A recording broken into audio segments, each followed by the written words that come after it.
ഇന്ന് ഞാൻ നോമ്പറൊക്കെ ഉണ്ടാക്കാൻ പോകുന്നത് എനിക്ക് ഉണ്ടാക്കാൻ ഭയങ്കര മടിയുള്ളൊരു സാധനമാണ്. എന്നാൽ എനിക്ക് ഭയങ്കര ഇഷ്ടമാണ് തിന്നാൻ. പിന്നെ എന്താ മടിയെന്ന് വിചാരിച്ചാൽ തിളക്കുന്ന വെള്ളത്തിൽ അരി പുതിർത്തണം, പിന്നെ ഗ്രൈൻഡറിൽ അരക്കണം, അതുമാത്രമല്ല തുണിയിലിട്ട് അതൊന്ന് അരിയൊന്ന് മുറുക്കണം.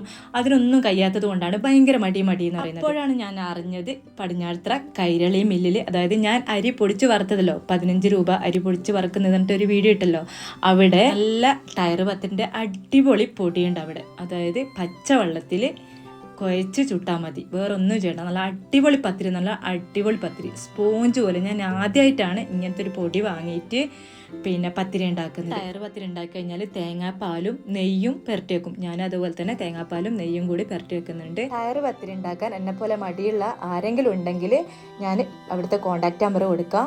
കൈരളി മില്ലത്തെ കോൺടാക്റ്റ് നമ്പർ ഇതിൽ കൊടുക്കുന്നുണ്ട്, അപ്പോൾ നിങ്ങൾക്ക് കോൺടാക്റ്റ് ചെയ്യാം. ഇന്നത്തെ നോമ്പ് തുറക്ക് നല്ല ടയർ പത്തിരും ചിക്കൻ കറിയും.